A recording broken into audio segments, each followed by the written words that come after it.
Hey! Hello, folks. How you doing today? Okay, My just a gosh, second. it's another day, another Sunday, another Monday. It's Monday. It's Monday. You know what that means? It's off night, folks. It's the off night that you've always wanted. A man running on the street. His name is Duff. That's right. Today I'm Duff. That's how you dial with one finger. Okay. So once again, it's a wonderful night. You're going to enjoy the show. Please welcome Mr. Host, Mr. Mark Sweetman. All right. I think I'm here. All right. I've got my... That's 35 seconds, man. I gave you 35 seconds of gold. 35 seconds of gold, and what do you do? Where are you? Yeah, I'm quite convinced that I need to have... My wife is here. She can vouch for the fact that I clicked the music off and the computer just doesn't do it as quickly as the rest of us do. I see. Well, you get what you pay for. Yeah, my phone's the same way. I can't, I dial something and I have to wait for it to get into effect. Anyway, what is it? It's show number 134. Can you believe we've done 134? 134 shows. And we've had 10. Oh, the audio. Yeah. It's my computer, I think. The audio is not coming through well. I think it's not for me. You guys hear me badly? Yeah, I can hear you now. That was good now. All right. Okay. So anyway, maybe I'm doing the off night, and we're going to talk about, we're going to talk the way old comics talk when they get together. This started out during the pandemic.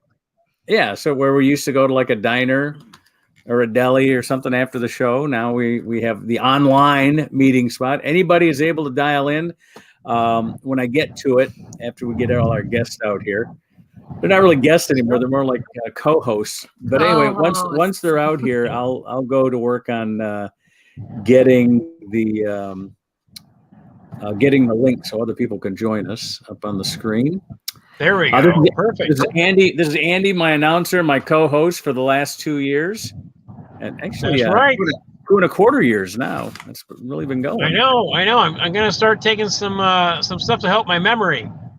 To clear out what's going on, the cobwebs in the mind, that's basically it. Yeah, Andy did a solid for us last night during our live show, our Sunday night show at the Yale House in Ypsilanti, Michigan. He took a seat because we had a lot of comics, and that always happens around the 2 weekends surrounding a holiday.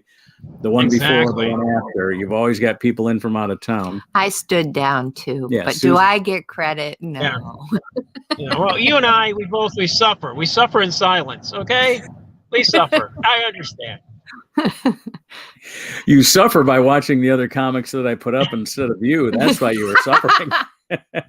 Well, they're all that one gal who I realize I'm going off the wrong path. I should just basically go and work at the UN so I can do bits about the Ottoman Empire.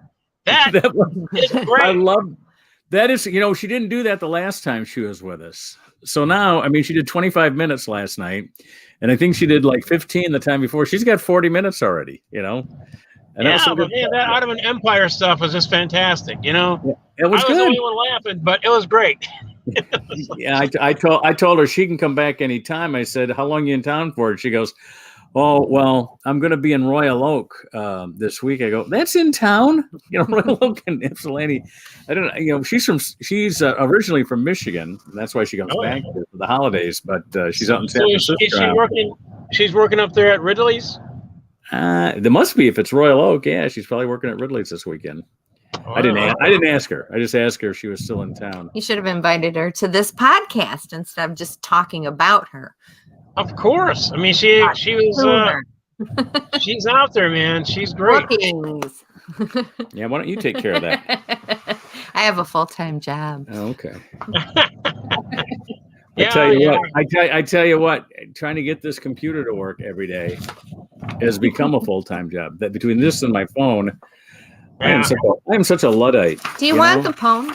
Yeah. Oh, yeah. I'm sorry. Let's do the poem. I love poems. Yeah. before we were on the air, we were talking about murderers, the designation. I don't work in criminal law. I'm a paralegal and do, but there's crossover in civil law. Yeah, occasionally because somebody commits a civil murder. No, no, but inmates have nothing better to do than sue. But that's neither here nor there. Sometimes it's murder too, because there wasn't beyond a reasonable doubt for murder one. So it could be premeditated murder, but they're only able to convict with the jury on murder too. So think about that. All right, the poem.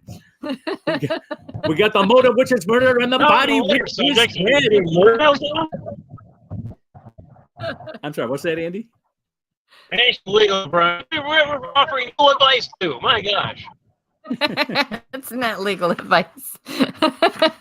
Anyway, all right, here's your poem. There's a big gray rock up in the sky, over 384,000 kilometers high. Artemis flew by, the moon was in sight. Incredible view from a 60-mile height. While down here on Earth, another club shooting. Colorado Springs mourns and my brain's not computing. The war still goes on. Ukraine asks for help.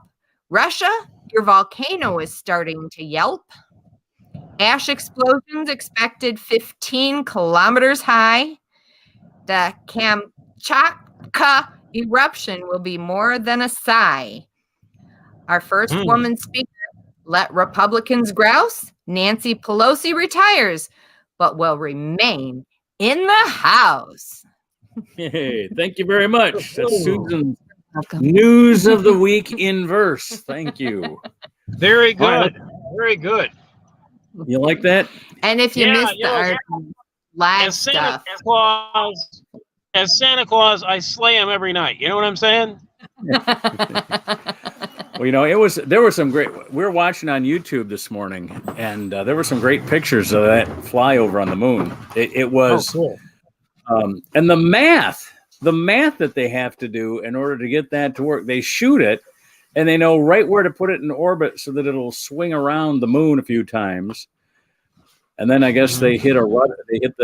They hit the rudder or something and have it veer back towards us. I think it's coming back, right? Isn't Artemis coming back? Yeah, it's coming back to splash down. Splash down? Okay, cool. All right, excellent. It's carrying, let's get our other... carrying three dummies.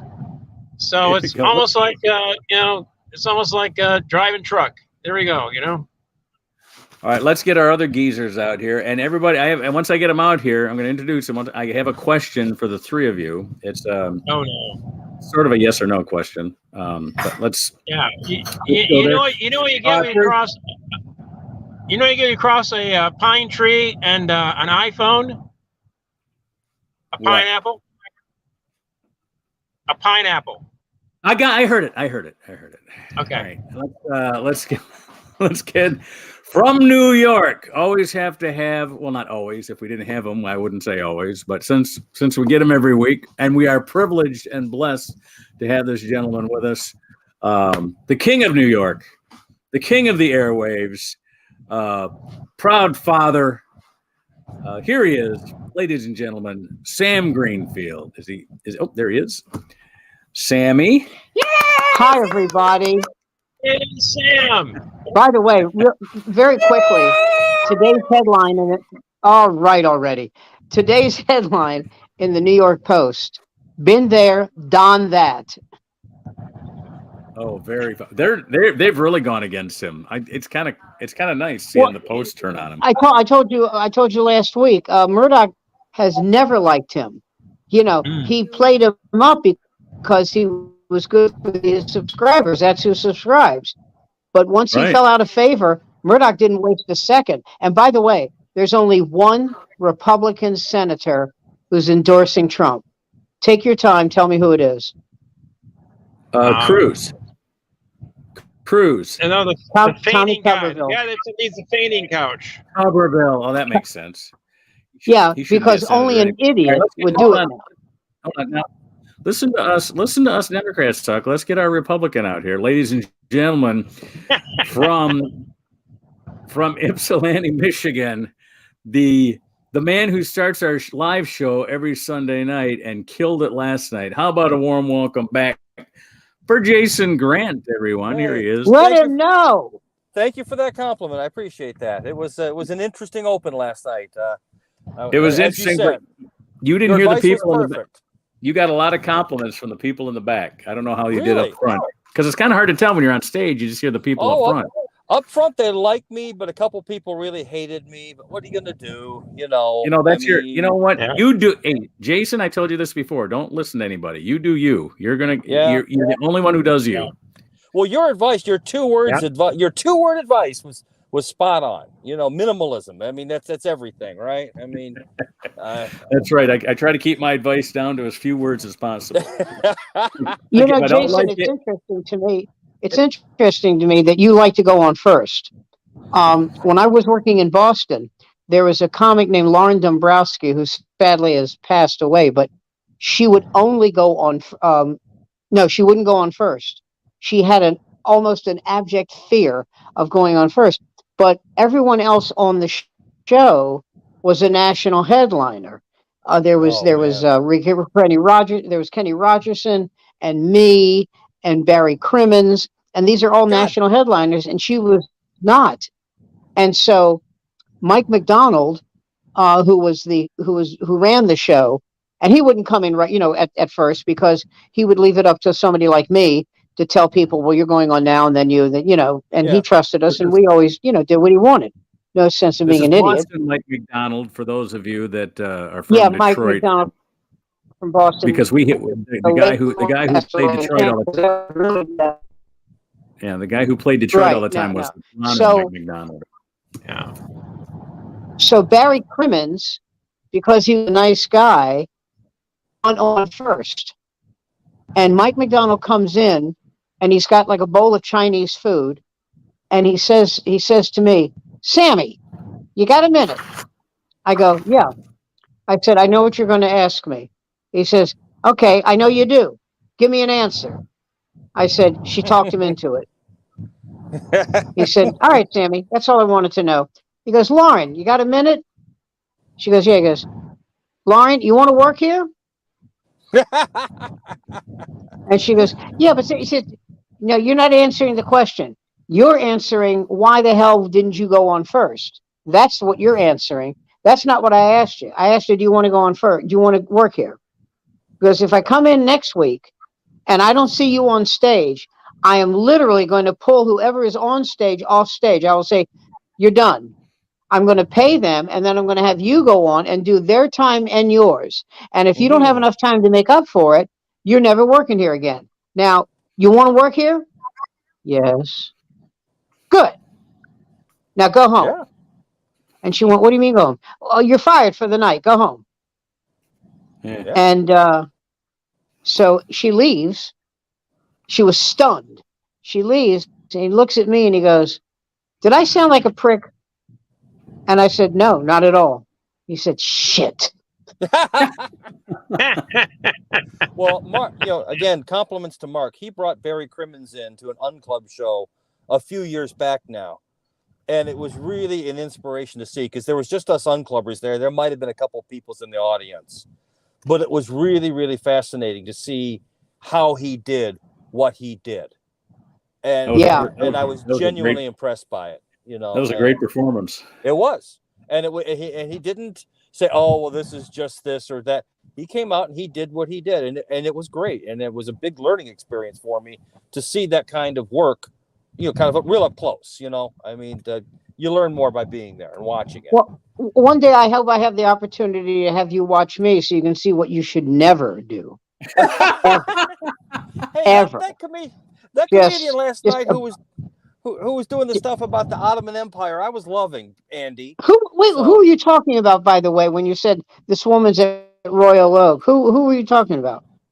Annette Mullaney. Do you know her? No. Yeah. No. She's great. She is. Last night, her whole bit was about how she went over to was she in the Army or the Air Force? I think she said she was in the Army. No, she was like State Department kind of thing. Oh, okay. All right. So she goes over there and she meets a guy meets a Syrian. I don't know if she met him in Syria or Kuwait, but anyway, he was Syrian. And she marries the guy, and here she's Irish Catholic, and brings him home to meet the family. And her whole act was just about these experiences she had, and it's very funny stuff. You know Kathleen Madigan, right? Sure do. Oh yeah, she's great. One of the greatest bits I've ever heard.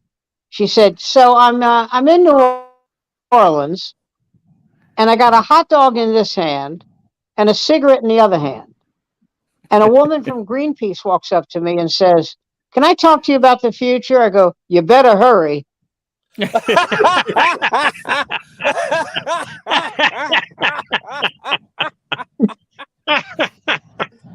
Oh, she's great. Yeah. Oh man, I was so impressed with that. I was. She ripped into Amy Schumer though. That's okay. What? Kathleen Madigan ripped into Amy Schumer. I was interviewing her. That's fine. For the Current magazine. And she's not alone in that. A lot to say about Amy Schumer and her comedy stuff. I'm okay with that. Being lifted.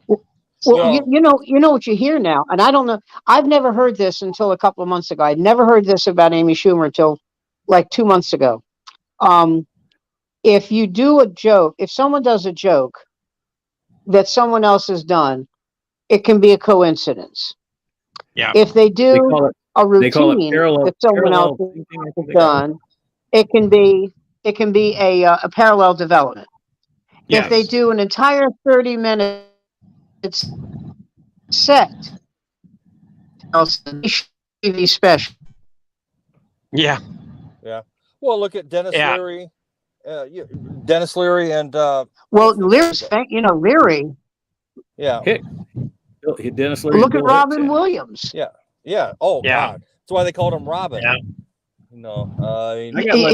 Robin used to get a phone call from a guy named I can't remember his name, but he would call Robin and go, "Robin, somebody told me you did a bit of mine. What the hell?" And Robin would send him a check. Do you remember a comic named Tim Thomerson? Sure do. He grabbed Robin by the neck, by the throat, and slammed him up against the wall and said, "I'm going to fuck you up. You're going to give me $500 right now, and then leave the room and never come back here." And the next week, Robin was on stage doing the guy's shit again. And somebody said, "What are you going to do?" I said, What can I do? I mean, I'm not going to kill the guy. I don't. And so somebody said, "Why don't you beat him senseless?" And he said, "Because I don't want to go to jail. And when I'm sitting in a cell with a guy who's there for, serial rape," he says, "What are you in for?" "Well, a guy stole my bit about dogs." Well, beat the shit out of him. Well, the biggest problem I have with Amy Schumer is her uncle is funnier than she is. At heart. I'm dead serious. That's not her uncle. That's her cousin. Oh, whatever. I remember the political race that you could have charged me admission. Was it D'Amato and Chuck Schumer 1998 Senate race, because it was just so fucking bloodthirsty. It was wonderful. It's like that's what I live for. I mean, a New York Republican senator versus this up and coming. And the guy who replaced Schumer, let's remember, was Anthony Weiner. And boy, hasn't he proved to be just a treasure chest of endless moments of comic relief. Oh my God. And the man who probably cost Hillary Clinton the election in 2016. If you really want to get down, if you want to get past didn't help. Well, having didn't help. I mean, and Comey, dithering and doing this and that, but opening an investigation of what 9-10 days before the big election. Yeah, I mean, I always vaporized his ass a long time ago. Well, Weiner should have had a campaign promise: "Vote for me, and I'll keep it in my pants." That might have worked, though. I mean, he was trying to come back to be the mayoral candidate. You remember you remember the bit that Saturday Night Live? But you know what's amazing to me about him? Political commercial where they had Will Ferrell, where he goes, "Vote for me. I have no genitals. They were burned off in an industrial fire." The idea that I'm a safe candidate. I'm a safe candidate because I don't have any genitals left. You know? The thing that amazed me about Wiener is that for years and years, none of this ever came up or arose, or I hate using those two expressions when we're talking about a guy's son. Anthony Weiner. Yeah. But it never. No one knew about it. No one talked about. You know what I'm saying? No one. And then all of a sudden, it's like Dickapalooza. You know, it can't stop. And his wife left him. Yeah. You know, and she was and by the way, she was a honey, and his wife left him. You know, I don't get it. I just they were a great political couple too, because wasn't she Muslim and he's Jewish? Yeah, but she was Hillary Clinton's. You know, she was like Hillary Clinton's aide de camp, masseuse. Right. You know, a personal body servant. I was Rosemary de Camp, so it was a little different. If I can drop an ancient name. I do want you to know, speaking of Wiener, I am doing this show fully clothed, so we don't have to worry about, you know. Another disappointment for an unhappy crowd. Another week. I wondered every week there, Jason, why you were always looking out the window, and now I realize you're not wearing you know, there aren't many. I Sure. can't go to many places and hear a spot on Everett Dirksen impression without just absolutely falling over and having to abuse myself furiously. Whether there's a camera on or not, it does something. It's not easy when you're old and you try to do a Jacob Javits chunk. You know. Whoa! That almost topped you out of an empire. There we go. God. Oh, you guys don't like that? I guess I won't be doing my Dash Hammarskjöld bit. Oh my God! Hey, gay Swedish guy running the UN. Who'd have thought it? Yeah. I'm going to pull my eyes back and do an uthant. That should be like culturally inappropriate. You know. Oh, that's great. The fried rice and 13-year-old girl. Yeah, we'll do an or Kurt Walsheimer. You know, when you get so old, you forget you're a Nazi. I love that joke. I love that Alzheimer's disease. But you know, his defense was very unique. Oh, like you've never hated a Jew. You know, I thought that wasn't really the way to go. To which some Jews went, yes. I'm just waiting. I thought he would go with I'm just waiting for some comic to say, I think Adlai Stevenson would go something like that. No, Belzer doesn't work anymore. No. Belzer hasn't done stand-up in 30 years. My God, this is getting historical and bitchy all at the same time. I love it.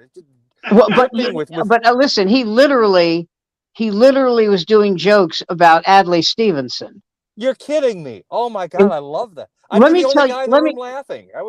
tell you a quick story that I find in some ways terrifying. Okay, Richard Belzer, Larry Miller, and what's the guy's name? He's like a hypochondriac. Richard Lewis.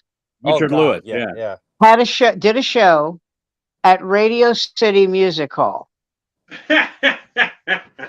I'm going to say two words, and you're going to know what I'm talking about. You ready? Yeah, all right. 7 people. Yeah. Oh, how the mighty have fallen. This was, by the way, this was a while ago when they were still fairly reasonably current. This wasn't this week. Wow. I mean, because Larry Miller hasn't done comedy in over a decade. He's an actor now. Right. He's been on Law and Order. He works all the time with Christopher Guest. The first time I saw Larry Miller was on a Law and Order where he played an evil, murdering comedian. He killed his wife twice. Yeah, who was so good. He killed both wives. You know the best line in that. You know the best line in that. The second wife. Well, she wasn't his wife. He killed his wife, and this was his girlfriend, right? And now Sam Waterston says, "Well, how do you think he got the number for that mailbox?" And it hits her. He did it, and she goes, "Oh my God, I don't know what to do. And it goes back to Miller, and he goes like this: women.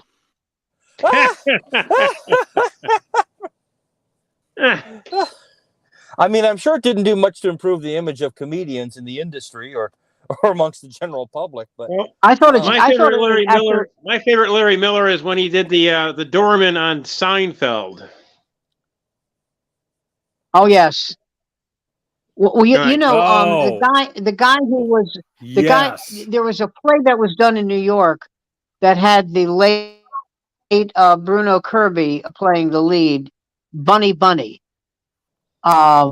which was about his relationship. What as well, writer about his relationship with oh Sam, come on, with Gilda Radner. Oh. And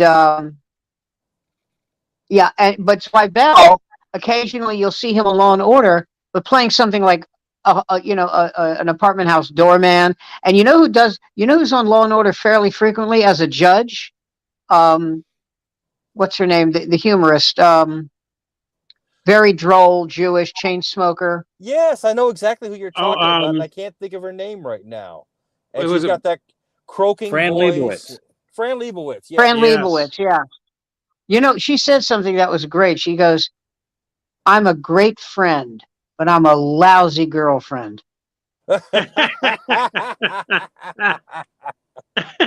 Oh God. And so they asked her, "Well, why are you a lousy girlfriend?" She goes, "Because I don't want to live with anybody." And eventually she said, "You know what they say about women like me?" And she meant lesbians. She goes, "After 2 dates, you're renting a U-Haul."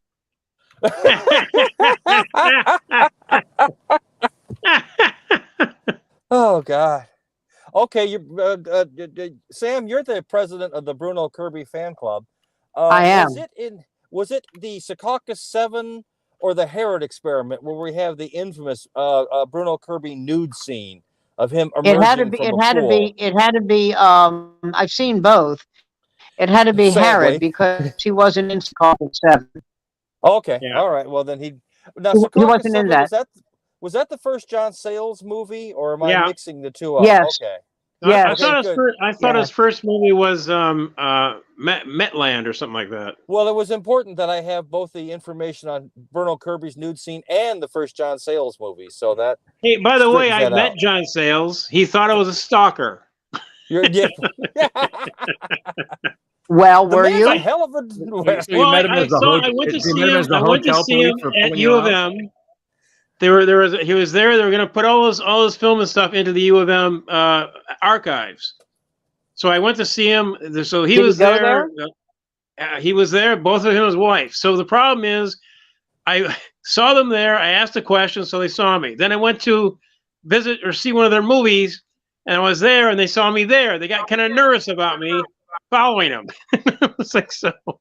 I saw a review of Return of the Secaucus 7 that was just mean, just flat out mean.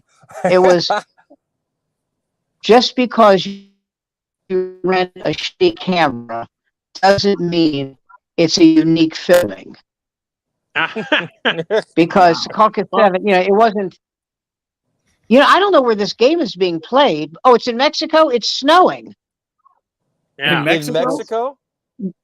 Yeah, I just saw snow on the ground. There's snow falling. So are you talking about a football soccer game? No. The NFL game. The 49ers are playing the Cardinals. San Francisco is playing. San Francisco is playing Arizona. Yeah, the Cardinals. Yeah. Okay. Not too bad. Well, So it's snowing. I mean, it's not like Buffalo, but it's snowing. Are you sure you don't have a 19? the John Sayles one I like was Lone Star television set? Maybe I just have a shitty TV, but I think I'm right. No, it's snowing. You're on UVHS? Are they in the mountains? Yeah. There is mountains in Mexico. Well, it's in Mexico City. No, it could still get some mountains. It's high enough. A very dear friend of mine who I went to high school with vacationed 2 weeks ago last month in Mexico City. And she said, you would not believe how good it is now, how much it's changed. They have a new president and they have cops every 20 feet. There is no crime. There is no, watch yourself, you'll get stabbed, you'll get kicked. That's over. She said, I couldn't believe it. Huh. She said, I used to have like a headlock on my purse when I'd walk there. She said, now they have festivals every 50 feet. Everybody's in a great mood. The crime is down next to nothing. And of course, the mayor of New York said, how do you do that?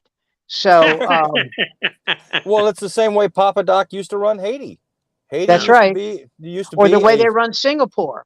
Yeah, and if you saw a drunken tourist with money falling out of his pocket, you collected the money, politely returned it, and helped him get back to his hotel, for fear that the Tonton Makut show up at your house and make you very sorry. And you don't have a daughter anymore. No, yeah, as you see your knees. You know what I saw the other day? Yeah. And this kills me. And I don't know what. Oh, no, it's raining. It's not snowing there. This kills me. It showed two guys taking a huge shoplifting, a huge TV out of a store, just stealing. Yeah. And the employees are told, don't do anything. Well, a lot of times you can't do anything. Yes, you can. A lot of times you call 911, but you can't stop them before they go out. You grab your 911. No. Well, I don't stop someone who's got enough balls to steal a TV. Jason, I know you haven't worked as a clerk for a long time, but that's not the real reason. You can't use your own gun to shoot them.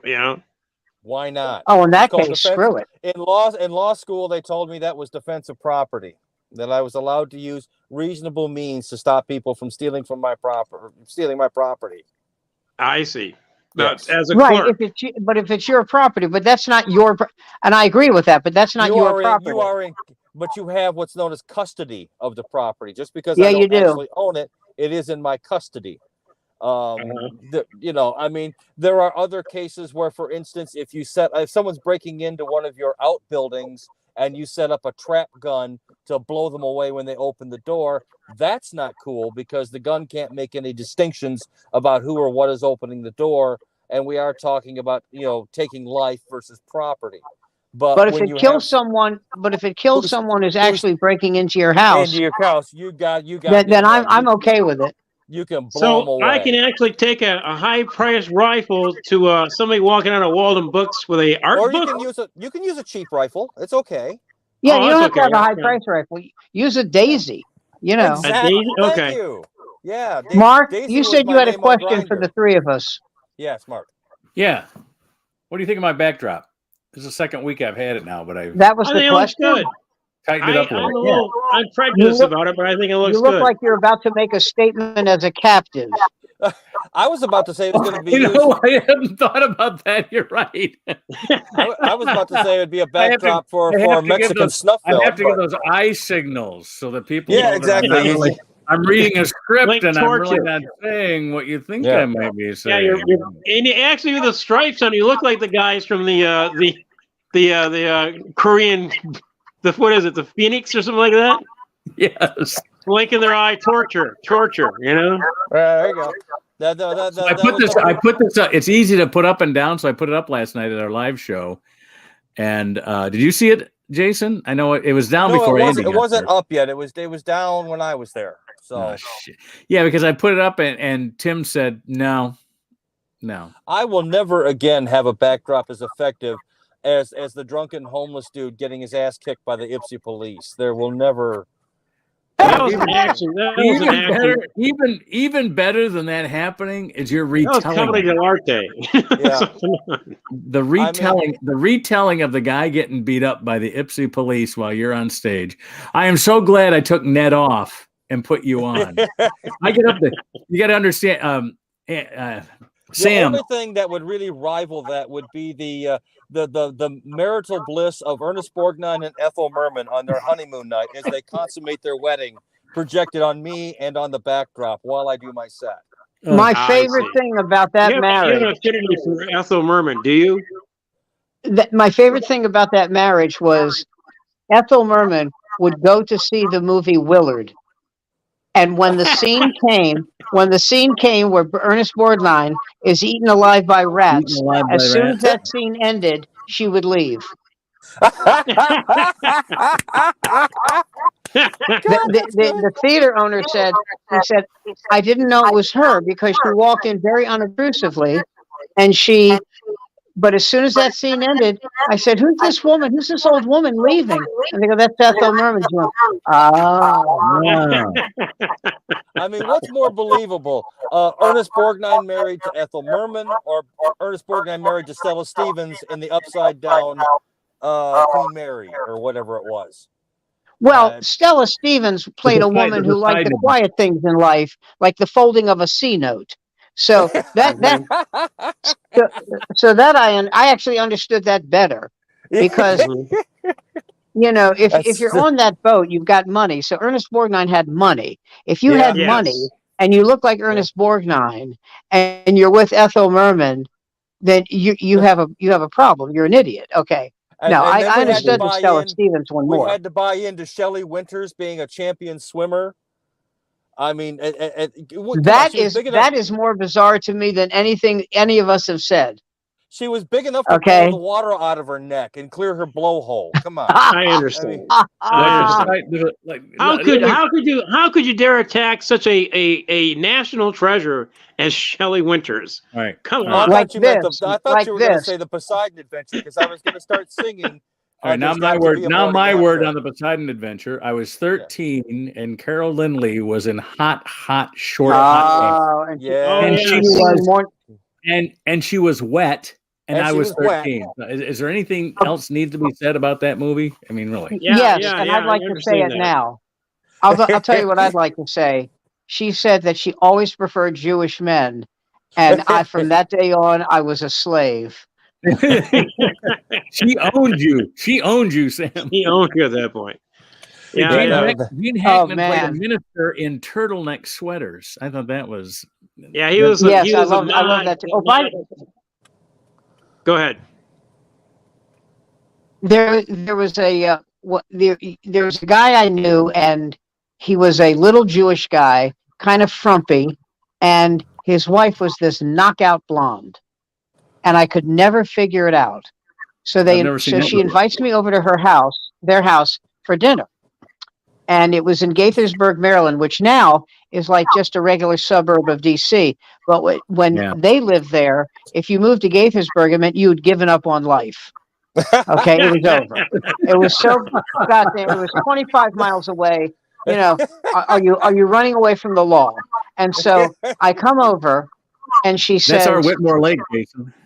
Yes, and so she says, listen, I'm really sorry, but David, that's her husband, has the flu. And I said, I'm very sorry about that. And I walked over to the bedroom, and David was there, in bed, all covered up. And I said, I hope you feel better, buddy. He goes, yeah, I'm really sorry, Sam. I go, why are they so goddamn sorry? Why are they sorry? Because she doesn't cook. Uh-oh. So I had to eat, and I'm not religious, so this wasn't a big deal what I ate, but I had to endure her making a ham and cheese sandwich. And I swear to you, this is what she said. Does the cheese go on first or the ham? And I thought to myself, you better be the greatest piece of ass that ever walked the planet Earth. Because if you don't know the ingredients to a ham and cheese sandwich, oh my God, God help you. Yeah.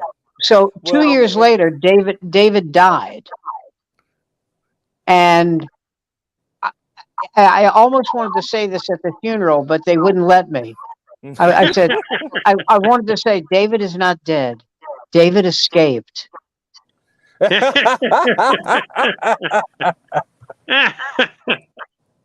Yeah, it's always the drawback. Your husband's not dead. And so David, one of David's friends walked up to her and said to her, I'm really sorry about that. She actually said this, and this is at his funeral. You're sorry? We were 2 weeks away from buying a house.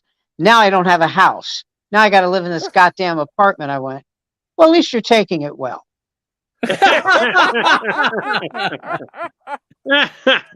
Oh God. And so Wow. I said, I'm going to tell you something. I said to this other guy, I said, she's a knockout, okay? And I wouldn't touch her. With your dick. I would not. No. Did you? At some point, you got to go. No. Another I can't bullet do it. dodged. Another bullet Yeah, dodged. that's all. Sam, Yes, did sir. you ever see Jackie Martling's list? He carried it with him all the time. He always had comics he worked with add to it. It was things that you should or things that you shouldn't say to a widow at a funeral. Have you ever? I like that. Show you that list? No, I never saw that. I worked with him in Fort Wayne one time, and, No. and my wife was with me, and he pulls it out, and this thing had to be about 30 pages long. A lot, like the first 15 were typewritten, but he had taken it on the road with him, and so a lot of this stuff was just handwritten in, and some were loose leaf paper, some were the back of menus from restaurants, but he just kept this thing. Oh my God, it was so funny. Well, the thing about him that I always thought was stunning was, he worked with Howard Stern. Yeah. And now all he had to do on this job for Howard Stern, and this is 15 years ago, so think about that, 15 years ago money, okay? Well, I worked all with him. All he had to do was write a joke for Stern and hand it to Stern. That's it. Think of a joke, write it down, hand it to Stern. Maybe 10 times a show. Maybe. He was getting $175,000. Jesus. Wow. And he quit because Stern wouldn't give him a raise. Wow. And then who else could he Stern brought him back. Right. So Stern brought him back, and he asked for a raise again. And I believe the conversation went, "Are you deaf?" And he quit again. And that's why, although I admire him as a comedian, I think that he's an idiot. Because what do most comics, there's some comics who love being on the road all the time. But what do most comics dream of? They dream of getting a gig where they can stay home. Right. And write 10 jokes a day. And write 10 jokes for Howard Stern, a job that you'd still have today. Didn't he appear on Colin Quinn's Tough Crowd, or am I mistaken? So did I. Really? Oh, wow. Yeah. It was me. It was me, Freddie May. Wasn't that his name? The big fat guy? No, Ralphie May. Ralphie May. Oh, Freddie May is a bank. That's Freddie Mac. It's also the name Sorry, I use on Grindr when I have you're mixing Freddie up Mac, Sally Mae and Jimmy Mac. Grindr That was Martha and the Vandellas. that's right. But it was me. Who's still around, and Nick DiPaolo. Ooh. Ralphie May, and I can't remember the fourth person. I'm going to tell you something. I thought that show would still be on the air if anybody but Colin Quinn was hosting it. Well, was he just too? I mean, I always liked the show. I mean, that's what I saw. That's what I liked. No, I like the show. I like the concept of the show. I thought he was a terrible host. Yeah. Really? And they would, before you went on, you got a list of things. And I love this shit, because Colin's supposed to be this man of the people. Colin doesn't like it if people do this. And you can't do this because Colin, I'm sorry, there's a list of demands before are you kidding? Before I work for free? Are you nuts? Yeah. So before the pandemic, Colin had that one-man show in New York. Did you ever see that? Which Seinfeld directed. Oh, no. No, and I'll tell you why. This isn't done out of any animus towards him, but that would mean I'd have to pay to see it. Oh, hell no. Oh, no. I'm not paying. No, I'm not paying to see Colin. Are you kidding? No. Absolutely. No, nor am I asking him to let me in. No. No. Nothing personal. I don't pay to see people who I just worked with the night before. No. Yeah. Oh, damn. But I used to see Greg Giraldo, who again, he wasn't huge in this area, and I would pay to see Greg Giraldo. And to hear the last time he was on the air, I forget who it was, but you could tell the guy was really genuinely struggling, and it just broke my. I mean, I'm in recovery. Obviously, I don't talk about it a whole lot. Don't need to talk about it a whole lot. but I know what that sound is like. I know what that voice is like, and it just broke my fucking heart. I saw him 5 days before he died. He was an absolutely brilliant comedian. He was probably a decent and a sweet guy. But he just got involved with something that kills people, and he couldn't handle it. He couldn't handle it. He couldn't get away. And he was the sweetest guy on earth. I mean, he was a lawyer. I mean, he went to law school. He was a Harvard-trained lawyer. Harvard lawyer, and did comedy. I love that. I mean, his family must have shit down their legs. What you did this, and now you're going out to be a clown. I have an image of somebody's father saying, I was going to yell at you, but I just shit down my leg. So give me a minute. Hold on. Yeah, hold on. Mom, where's the Great Northern? Like the one last night. Can you imagine what it must have been like? Naps. when Godzilla told his dad he doesn't want to be Godzilla, he wants to work with Grace Jones and help her do a stage show, and like no son of mine is going to work with Grace Jones. I don't know. I mean, when I heard that stuff about, I want to sing with the Luna and the June and the Spring. I want to sing with a T42, and I love you.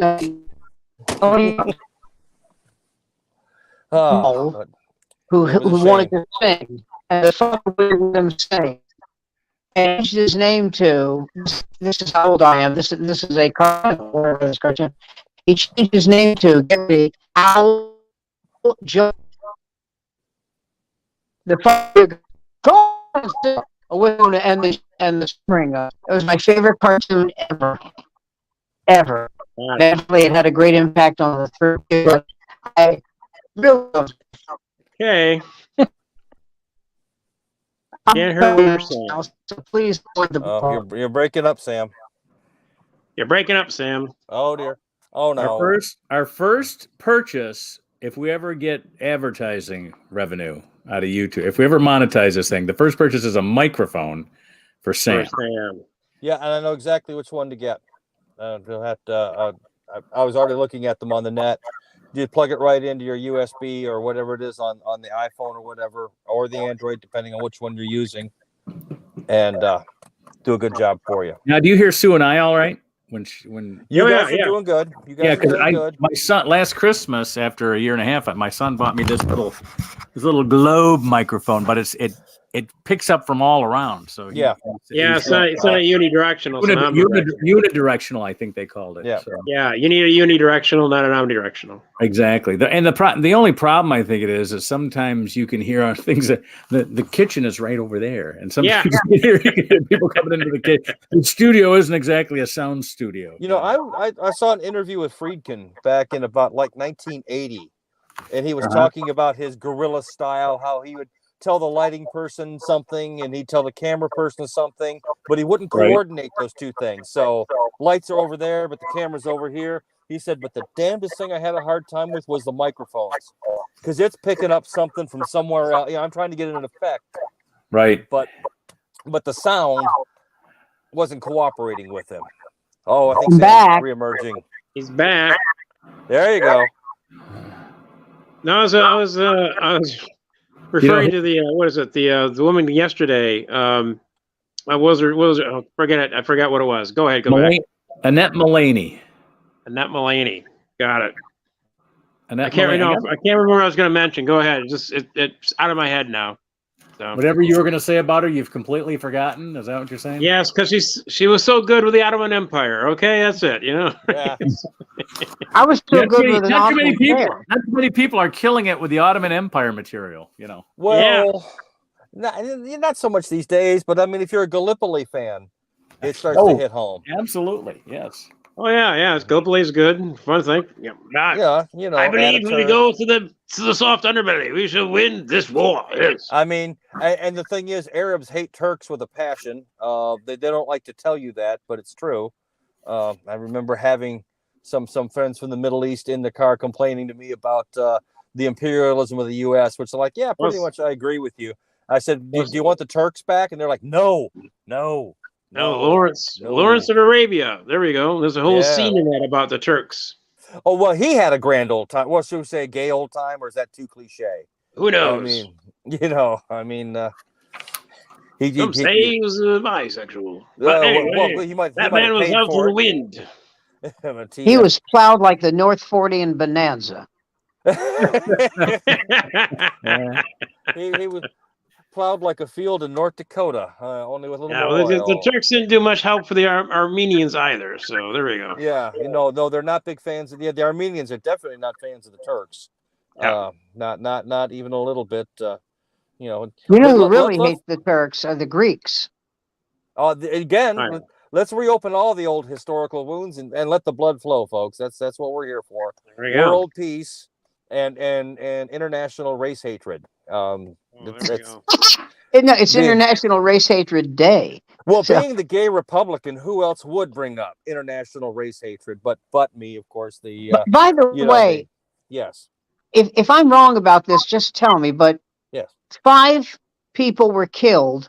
Yes. At a gay nightclub in Colorado Springs, right? Yes. Right. Yes. That's correct. 17 are still in the hospital. 4 people, I can't remember, were murdered in Philadelphia. And excuse me, at UVA. Yeah. And right. 45 were killed in a club in what, 2015, 2016? But let me get to this point. So those 4 people who were killed in UVA were African American. The people killed at the nightclub were gay. Yeah. What did Fox News cover? They covered the 4 white blonde people who were stabbed to death in Idaho. Yep. They never talked about the gay nightclub. They never talked about the people at UVA. It was the 4, and I'm sorry those people are dead. It was a horrible tragedy. I'm not making light of it, but it was the 4 white blonde people who were murdered in Idaho. That's the one they covered. Are the words ever spoken in the Fox newsroom where they say, "Oh, we got to cover Idaho, they're white"? Or is this something that is so part of it's a given? Okay. Yeah, I think, exactly. No one sits there and I mean, I don't see anyone sitting there saying, listen, the Caucasian race has been attacked by an interloper. We must get the... No, I mean... Well, you don't hear it. You should come to my neighborhood. I hear it all the time. Well, Mark, I'll tell you what you might hear. What you might hear is someone saying, so which story are we going to cover? And the news editor goes, the one in Idaho. Yeah, you might hear that. I would agree with you completely. Yeah, well, you know what? You might hear that, but you're not going to hear, we're covering this because they're white. No, you won't hear that. And here's another thing that they can do. They don't have to say it because all they have to say is, well, they've already got the killer in Colorado and Virginia. So let's cover the Idaho one because they haven't really found the killer yet. So there's still a story there. The thing is, if you look into the background of both the alleged perpetrators, you will find that there were very good reasons why they should have been on the radar of the law enforcement folks. A Republican who believes in radar? Way before the happened. Yeah, you know, the guy who did the gay nightclub had threatened his mom the year before, threatened to blow her up, threatened her with a bomb. And by the way, it was a Republican. Why was she dating a chick? That shelved the charges. But this guy should have never been able to get anywhere near a weapon and probably should have been in a mental health institution. But this country does not take mental health seriously at all. And we're paying for it with tons of dead people. Take a look at the Darrell Brooks guy out there in Waukesha. That guy was freaking nuts. He should have been doing time. He's deranged, and he killed a bunch of people. And there's other examples too, but that's just the most recent one that I can point to. Well, the Colorado one, they said that they interviewed a legislator, the gay legislator. Yeah. And she said they have books, they have laws on the books to take guns away and other stuff, but they can't get the police to enforce it. Well, they have the police have said they would never enforce taking a gun away from somebody. By the way, red flag, not fag, red flag laws. I mean, that's right. All this shit is out there. These people are known. If I go on the internet right now, if I go, I don't know, Facebook, whatever, and say the vaccine doesn't work, it's all the George Soros conspiracy for the Jews, they will swat me down and ban me, whatever. But yet, if you're on a Discord server talking with whoever and arranging to get weapons for whatever deranged task you want, somehow or another, those things happen and no one ever stops them in time.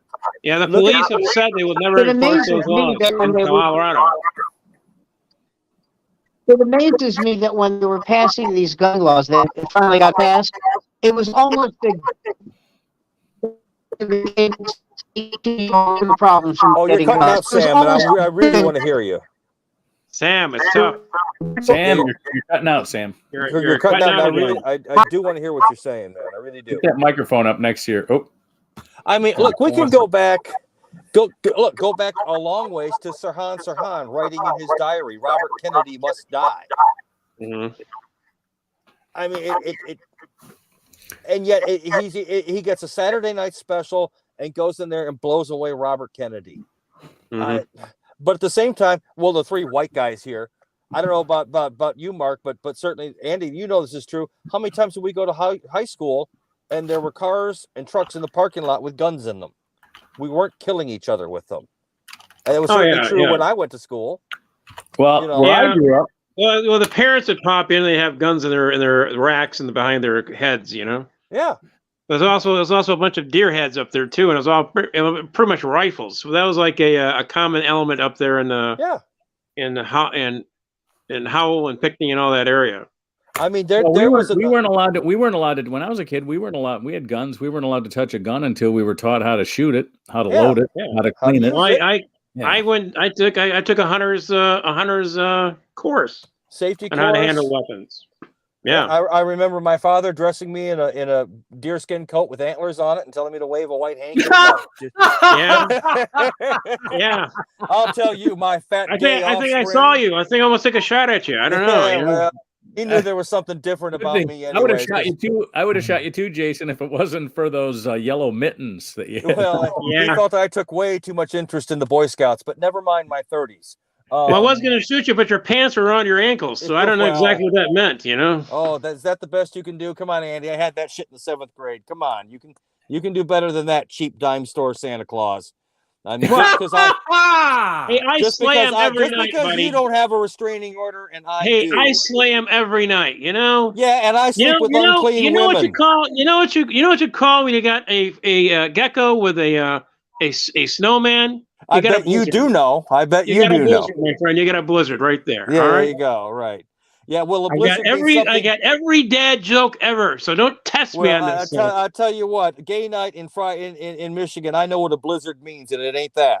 So yeah. Well, that's your version, my friend. You damn right it is, and I'm smiling all because of it. And sure, when they put the casket lid down, they're going to want to put me in the incinerator to keep me from ending up in the groundwater. And I perfectly understand their reasoning. But I had a lot more fun than you might have thought. So there, take that. I have a gay friend who wants to be buried face down. What does that mean? Your friends can drop by for a cold one. There you go. A frosty, so to speak. A frosty. There you go. You got it. A frosty look. Hey, look, just because I'm gay doesn't mean it's sophisticated. Reminds me of that. Sorry about the mean crack. Yes.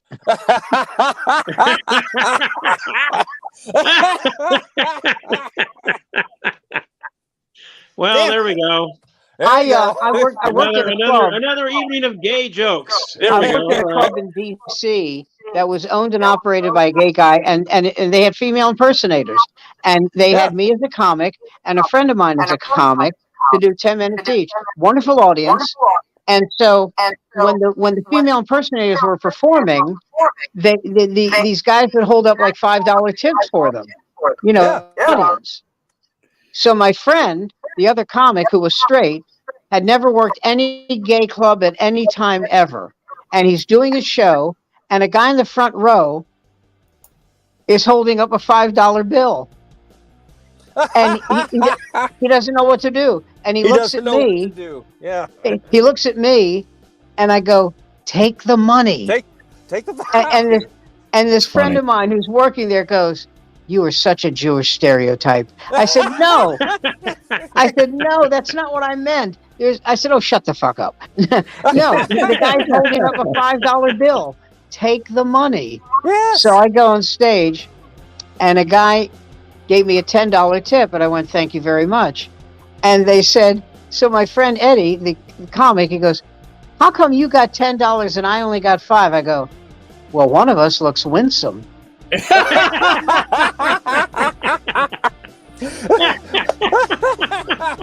I said, back when I have a high voice, 70s, I'm very sensitive, and I like people. I said, "You're such a loser."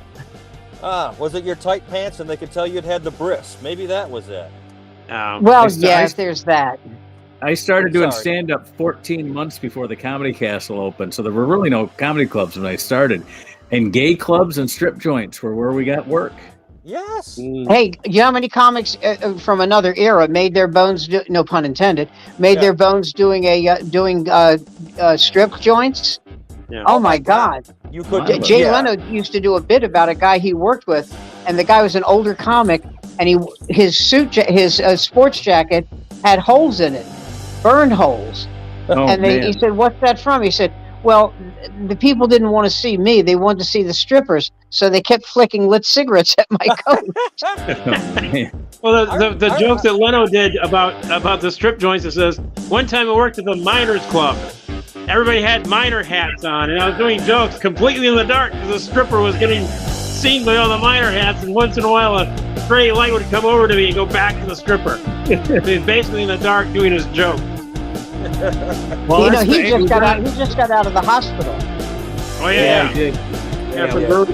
Our hour's up. All this discussion is going to have to take place afterward. So all the cool people will be on the screen with us. All you public people, we'll see you again next Monday night at 8:00. Good night, everybody.